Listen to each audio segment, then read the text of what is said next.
acredito que a leitura é um dos hábitos mais transformadores que uma pessoa pode desenvolver. Ler não é só consumir informação, é organizar o pensamento, é ampliar a visão, é amadurecer sem precisar viver todos os erros na própria pele, buscar as informações de outras pessoas que já viveram e também se abrir a mundos novos de experimento. Eu sou uma pessoa fissurada em leitura, tento ler o máximo que eu posso. E se eu posso dizer que eu tenho um vício, uma compulsão, é ler, porque eu não consigo me desapegar de livros bons que eu li.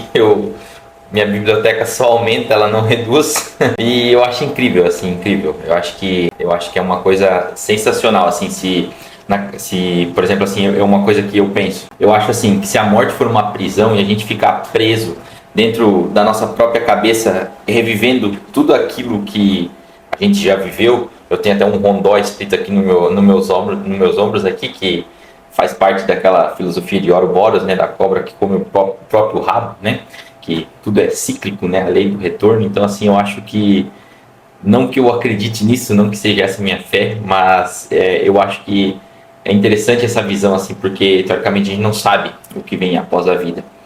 E eu acho que se a gente ficar preso, se um dos caminhos do pós-vida seja a gente ficar preso dentro da nossa própria consciência, dentro do que a gente tem na nossa cabeça, eu acho que quanto mais coisas a gente souber, mais livros a gente lê, mais mundos a gente abrir na nossa cabeça, mais línguas a gente falar, sabe? Enxergar o mundo de outra maneira, ou em um outro alfabeto, num outro idioma, é incrível. Eu acho que a gente vai se entediar por menos tempo ao decorrer da eternidade, que a gente vai girar dentro do nosso próprio pensamento. E a leitura ela te dá profundidade, e profundidade é algo raro hoje em dia, porque hoje em dia o que a gente vê é só as pessoas lendo só a manchete do jornal, não chega a clicar, abrir a matéria no que vê no celular e tal. A gente não vê mais pessoas lendo o jornal. Eu via meu opa, né? Lê muito jornal, todo dia de manhã no café eu ia lá, ele tava lendo jornal, sabe? E então, esse tipo de coisa a gente tá se perdendo quem lê de fato. Eu acho que esse é um gatilho muito importante para quem quer uma vida diferente. E se você quer crescer intelectualmente, emocionalmente e espiritualmente, você precisa ler, porque quem não lê vive preso à própria experiência. Quem lê vive 1000 vidas. E hoje eu vou trazer aqui um livro que chamou muito minha atenção. Ultimamente tem um livro que eu tenho lido, ainda não terminei ele, mas é um livro que não é um livro novo, não é um livro revolucionário que chegou agora, mas é um livro que eu acho que é fundamental a leitura, porque ele aborda tantos tópicos tão bons, que são coisas que a gente sabe aquela coisa que tu tem uma certa noção, mas que tu não encara ela de verdade, tu não olha para ela de fato e fala, opa, vou entender isso aqui. E ele esmiuça e explica isso de uma maneira incrível mesmo, um livro que me pegou de jeito e eu recomendo para todo mundo essa leitura. E esse livro é o 12 Regras para a Vida, do Jordan Peterson. Ele não é um manual de autoajuda, esse livro. Ele é quase como um mapa psicológico e filosófico para atravessar o caos da vida com responsabilidade. Ele fala sobre o caos, a ordem, sobre sofrimento, sobre responsabilidade individual, sobre como a vida melhora quando você para de fugir do peso que ela tem. Como eu ainda estou lendo esse livro, esse vídeo vai ser a parte 1. Então eu vou falar sobre as primeiras 6 regras das 12. Fique ereto com os ombros para trás. Primeira regra parece simples quando a gente lê só o título, mas é extremamente profunda. Postura não é só física, é simbólico. Quando você anda curvado, encolhido, pedindo desculpa por existir, o mundo responde de acordo. E quando você assume postura, responsabilidade, presença, o mundo também responde. E ele usa até uma analogia das lagostas para explicar a hierarquia e comportamento. É bem interessante. A ideia central aqui nessa regra é que se comporte como alguém que tem valor. Não espere sentir confiança para agir com confiança. Haja primeiro. A regra 2 diz: cuide de si mesmo como cuidaria de alguém sob sua responsabilidade. Essa regra é quase um tapa na cara. Muitas pessoas cuidam melhor dos outros do que de si mesmas. Tomam remédio para o filho, mas esquecem o próprio. organizam a vida do parceiro, mas vivem no caos pessoal. Se você fosse responsável por você, como você trataria a sua própria vida? Com mais disciplina, mais respeito, com mais seriedade? Autocompaixão não é autopiedade, é responsabilidade consigo mesmo. Você realmente tem que encarar a responsabilidade e se cuidar, porque assim, e uma coisa que ele fala nessa regra que eu acho extremamente interessante, que ele traz a visão de vários filósofos durante todas as regras que ele explica, ele esmiuça, ele abre várias pastas na mesma regra e ele consegue fechar todas elas e fazer tudo fazer sentido. É incrível, esse livro realmente é muito bom. Se você vai escolher um livro para ler na vida, eu escolheria que seja esse. E o mais breve possível, porque eu acho que realmente muda a visão como você vai viver sua vida. E tem uma coisa nesse capítulo que eu acho extremamente interessante, que ele fala que dentro da gente carrega a centelha do divino. Que dentro da gente existe uma partícula que é de Deus. Que eu particularmente gosto muito da visão de Spinoza sobre Deus, sobre como é a concepção de Deus para Spinoza, que é um filósofo, né? Que a concepção de Deus para Spinoza é que Deus é tudo. Tudo que é material, que é imaterial, que é a gente, que não é, que é a nossa alma, que é a nossa consciência, que Deus é tudo. E é uma teoria que me agrada bastante. E assim, pensando que a gente tem uma centelha de Deus dentro da gente, e o fato da gente se automutilar bebendo, fumando ou destruindo a própria vida de uma maneira louca, tudo bem quem faz isso com responsabilidade, quem gosta de fazer isso, ok. Mas assim, o fato da gente fazer isso é uma coisa tão ruim pra gente, assim, porque tipo, teoricamente a gente não tá fazendo mal só pra nós, essa é a visão que ele traz, a gente tá fazendo mal pra gente e também pro superior, pra Deus, para o universo no geral, a gente se autodestruir. Bom, a regra 3 é: faça amizades com pessoas que querem o melhor para você. Nem todo mundo que anda com você quer te ver vencer. Algumas pessoas se sentem ameaçadas quando você melhora.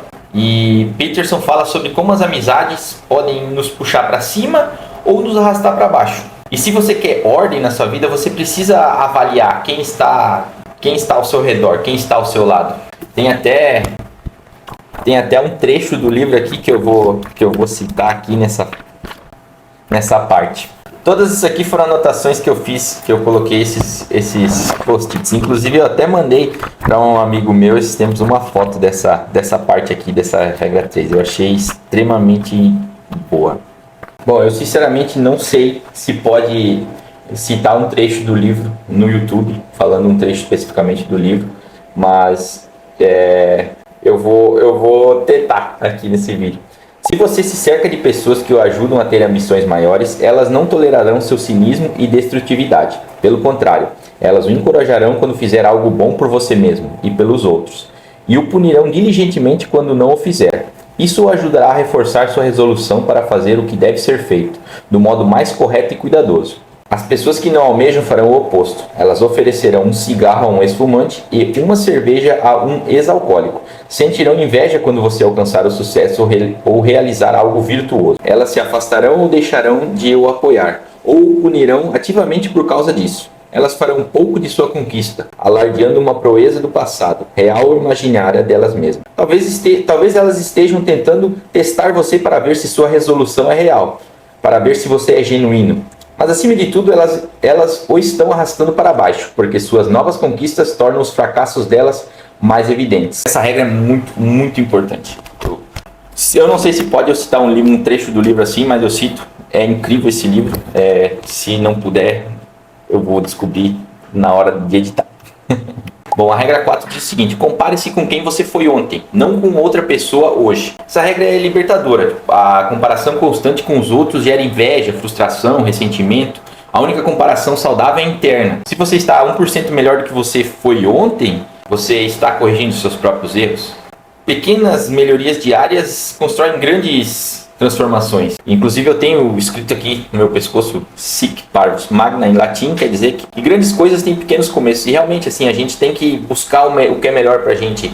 de pequenas formas, pequenas mudanças no dia a dia. Quando a gente deixa de lado a comparação com os outros, a gente deixa de lado uma gama gigantesca de ansiedade, de frustração, e a gente começa a se comparar com a gente vê o que a gente pode fazer de melhor e o que a gente consegue evoluir. Claro que não é tão simples o que ele...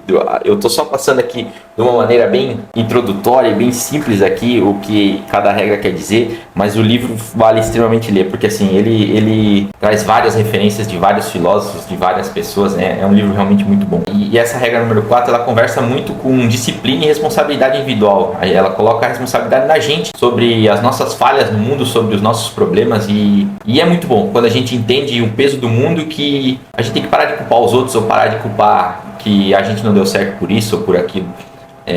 A responsabilidade é nossa e a única pessoa que cabe a gente melhorar é a gente. A regra 5 é uma regra que eu achei legal, interessante. Eu ainda não tenho filhos, né? Mas ela quer dizer, a regra é assim: não deixe seus filhos fazerem nada que faça você deixar de gostar deles. Amor sem estrutura vira o caos, né? Você tem que ter uma estrutura numa base amorosa que você ame, por mais que sejam seus filhos. E liberdade sem responsabilidade gera uma desordem. Ele defende que a disciplina é uma forma de cuidado. Você ser disciplinado, você inclusive com seus filhos, ou implantar disciplina no seu filho, é uma forma de amor, porque seu filho vai se tornar uma pessoa melhor, e tanto para você como para o mundo. E se você não impor os limites, o mundo vai impor, e normalmente da forma mais dura. E ele coloca aqui que educar não é controlar, é preparar. E bom, para chegar à última regra aqui dessa primeira parte do vídeo, a regra 6, coloque sua casa em perfeita ordem antes de criticar o mundo. Essa talvez seja uma das regras mais importantes. É fácil criticar política, sociedade, governo, sistema. Difícil é organizar o próprio quarto. E é difícil a gente acordar de manhã, conseguir arrumar a cama e fazer coisas que a gente tem que fazer. Pegar primeiro e falar, não, isso eu preciso estar, minha cama precisa estar arrumada, a pia não precisa estar cheia de louça. E a gente tem que organizar nosso mundo antes de falar que a gente não deu certo por causa do sistema, por causa do governo. Sim, governos são ruins, em alguns momentos, alguns sistemas são ruins, e isso é um problema, mas assim, são um problema que a gente não vai resolver reclamando. A gente tem que resolver os nossos problemas diários, as nossas primeiras coisas, que são arrumar o nosso quarto, organizar a nossa casa, sabe? Antes de criticar o mundo. E ele fala sobre muito e essa regra também, ela fala mais uma vez sobre responsabilidade individual. Ela traz a responsabilidade pra gente, antes de querer olhar o macro. A gente tem que consertar o que está ao nosso alcance, para assim, com isso consertado, a gente conseguir ir elevando o nível e melhorando o mundo num geral. Arrume sua vida, organize suas finanças, melhore seu caráter, treine, cuide do seu corpo. Isso vai fazer você ficar muito melhor. E depois você fala, depois você critica o mundo e critica as outras coisas. Esse livro ele é bem profundo, ele não é confortável, mas ele é necessário. Essas primeiras regras elas já mostram uma coisa bem clara, né? A ordem não surge sozinha, ela é construída. Então assim, realmente você tem que ser ativo em algumas coisas, não adianta ser passivo em coisas, você só ficar na cabeça, só pensar no intelecto falando, não, eu vou mudar, ou eu vou começar a ler, realmente não funciona. Você tem que partir para ação, né? Você tem que botar em prática aquilo que é, porque a responsabilidade é sua e de ninguém mais. Na parte 2 eu vou falar das próximas 6 regras que entram ainda mais na questão do sofrimento, da verdade e do significado. Eu estou na 9 lendo agora, falta mais uns dias sai esse vídeo. E se você gosta de filosofia aplicada à vida real, salva esse vídeo. E se você ainda não tem o hábito da leitura, talvez esse seja um bom começo. Ótimo livro para começar, recomendo super. Para quem for meu amigo e eu for dar presente esse ano, se não ler, ou se ainda não aprendeu a ler, vai ganhar esse livro. Seja criança, adulto, velho, é realmente um livro que me pegou muito, achei extremamente bom. Muito bom mesmo. Até a próxima.